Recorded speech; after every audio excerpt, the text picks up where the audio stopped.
Hello everybody, hope you're doing okay. Now I went to a park run today and rather messed up, so I'm rather good about being me. But watch this guy on the left here in blue.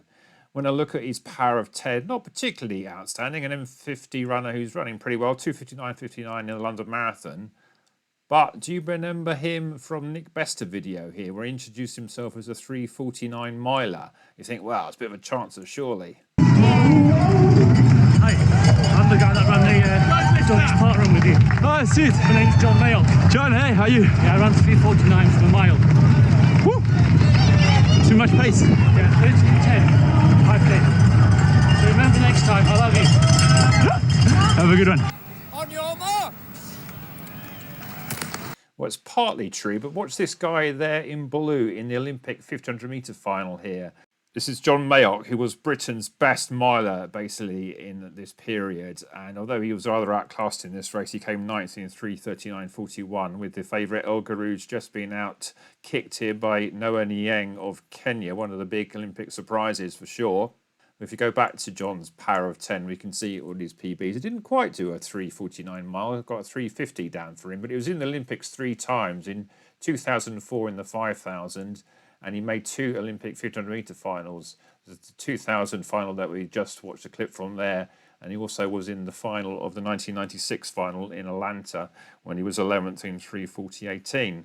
So quite some pedigree for my park run today, for sure. Hello everybody, is it okay? Welcome to rather windy and rather wet Sutcliffe park run. It's quite a nice 3-lap course. We've already done a warm-up, but yeah, hopefully just to avoid this storm, get this one done. See if I can get it in 20 minutes today. I'll take the camera around, see if I can get a few shots, but not too many, because I'm trying to put a bit of effort into this one, I think. Got the Vaporfly 2s on today. Sort of. So this is when I completely messed up, and I thought I was going to do a nice video of this one, but as it was, I was right on the rivet, and I ended up just beating 20 minutes, spoiler alert, with a 19:55, so I was very pleased with this. So a bit of B-roll, and I think at the end of this clip, I do actually come into John Mayock. He's the last guy in blue that you see after the guy high-fiving there, and there he is, right in the middle, with the arms crossed, and here we're about to go. 3, 2, 1, This is basically all the footage I got, because I was so thinking that I really need to get a move on here. It's a bit like Seville when I did 2:59.52. I didn't think I had time to get out the camera, but I have ordered an Insta360 3S for the headcam shots for next time. So here we are, 6:22 average pace at the end. That's minutes per mile, 333 calories, 141 average heart rate, and I got the watch at 19:56, but it was really 19:55. Well, I think I got the sub 20. First time in a park run this year, or in a fall. But yeah, that's good. The 3-lap course wasn't quite as windy as I thought, actually, and couldn't really feel anything because I thought, oh, I'm so close to the sub 20. We know just feels like I missed it by 20:01, I was like. So yeah, I think just a slight increase in pace in the last K. You get to do a couple of U-turns around a tree, which I'll show you, which slows you down a bit, not too bad. You thought I'd know how to do corners with all the strides I do. But yeah, one of those runs I sort of try to set off fairly within myself, obviously going hard. Here's the tree I want to go out. You have to go around with these blue cones, and then they come in on this yellow one here. So yeah, just a little bit of grass, otherwise it's all basically flat tarmac pass. Didn't have too much traffic on the last lap. Always got to be careful when you're not racing, as it were, to use a long phrase. But yeah, it felt like a race there. So I got the sub 20 out of the way, subject to official confirmation. So see if I can go a bit quicker, but see next Sunday. Hopefully it's a bit less windy. I don't think it actually affected me too much, but got 14th place, and after 2:18s, that's progress. Isn't it? A long time since almost a guaranteed top 3 in these things. It just shows you the amount of interesting park run these days. Right, so I'll get my barcode scan and get that official time clocked in. I'll probably do a bit of analysis on Strava and that sort of stuff to make out this video. Okay, so here's the park run today. Official time of 19:55. I was in 14th place. So it was basically a 3-lap course, almost totally flat, to be honest. And that section there heading sort of to the right was perhaps the only bit where it was really sort of felt the wind. It's quite well sheltered in the park. You're running around this track here, so you have to do a double wrap back around this tree. So it's not perhaps the out and out fastest of courses, but one year I think this came up 5th in my fastest list of courses. So I can see why. I'm not quite sure why it slipped down a bit, but maybe it was just a new one, didn't have too much data, but it was already comfortably in the top 100 for sure. Now for this race I decided for a change to put it into kilometres and then get auto kilometre splits, thinking that I'll be bang on for 20 minutes. I needed to be hovering around 4 minutes. So the first K was in 3:55. Now I've been trying the last couple of park runs to actually sort of set off a bit within myself. Sometimes I just go off way too hard, and I think this one, because the majority of the first K was obviously had a lot of people to shield behind, and it started off with kind of what felt like the wind behind, so it felt like a nice start. So even though that didn't feel like I was going too hard, it was sort of 3:55. And then the next one was a 4:03. So I was looking at my watch thinking, oh, I've already lost the 5 seconds I've gained, so I now need to crack on. And then the next two, 3:59 and 4 minutes, that was really good actually, because that thing, oh, okay, if I can get to that last K, I can always probably find a few seconds. And a couple of people sort of came past me in the 3rd and 4th K, but I thought, determined not to sort of like lose this chance for a sub 20. And then I thought, well, maybe this course is going to measure slightly long, which it did, but I turned in a 3:51. I felt like I was accelerating nicely through the last lap. Well, not really accelerating, but just putting in more effort. And it was only a couple of seconds over, and I think one of those seconds was an extra second. But you can see here that last section, it was down to a 6:12, and I think by the end I was sort of trying all I could to just get over the line. I wouldn't say I was absolutely flat out sprinting, but certainly put some effort in. And if you look at some of my peak paces here, then the 5K is the second best year. That I actually did a 19:39 in Battersea in a 5K road race in April before I got injured. So that's my second best performance this year. 6:15 mile is my fastest mile in the last 90 days, as is the kilometre in 6:13 pace. And indeed, so is the 800, so is the 600, and the 400 was only the second one. I think I may have finished slightly quicker at Osterley last week, although the 300 bizarrely was the fastest, and then even the 5:32 at the end. So yeah, I was definitely pleased with that. If we look at the segments, there's one here which encapsulates the bit without going around the tree, so it's a good benchmark of how even my laps were. So I did the first lap there in 5:47, and I did another 5:47, so that's really pleasing. And I thought perhaps even more pleasing that the third one I managed to do a 5:38. So I actually did really manage to speed up there, didn't I? Let's have a look at leaderboard for this one.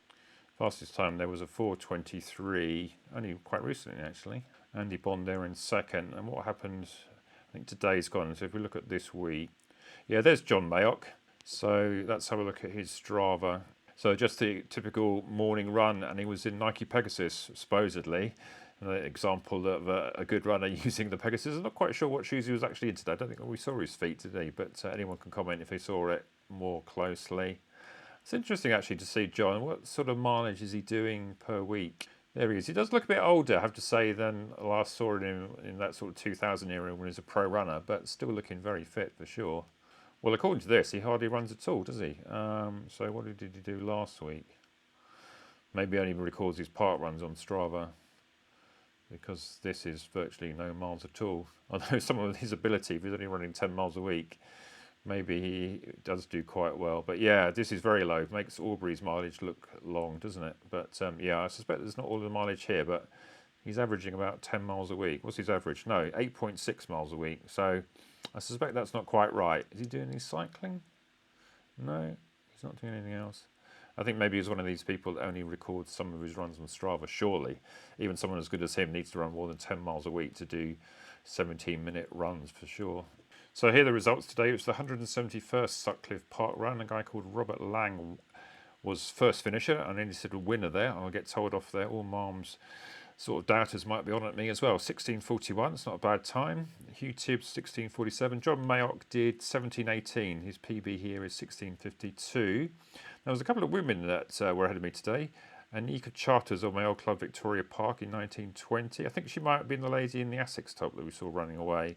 And then there's another lady here from Kent, or maybe that was Teresa Murphy, I'm not quite sure. She did 1946. There's me in 1955. One guy behind me still broke 20 minutes. Now, there's a lady here called Jess Hadley. She overtook me, actually, about sort of a mile to go, but I got her back, so 20:04. It's her first time here. So that's not bad. I'm sure she'll be under 20 minutes soon. And they had a total of 248 park runners today. And I was also first in my age group, 55. Although I'm now aged 58, and I got 79.16 age graded. So closing on that 80% sort of benchmark of being a decent run, I think. So, but I thought, yeah, that was very pleasing after all the problems I've had. So yeah, I'll take that for sure. You need to get one of those Insta360 3S's. I've been eyeing the one up. Maybe just get one in the end of the Black Friday sales. It's my birthday yesterday, 58th birthday, so I'm going to get a few more points on age graded, and I think I worked out I get 10 seconds more than last week, being 57. So if I'd have run 2020 last week instead of 2010, it would have been equivalent. But this week, hopefully I've done both. I got sub 20 as well. Right, it's not a race, but yeah, it felt like everyone was racing around me for sure. So you are looking for the camera? Yes, I'm good. Yeah, what's your name for the camera? Bijit. Yeah. Did you run, how did you get on today?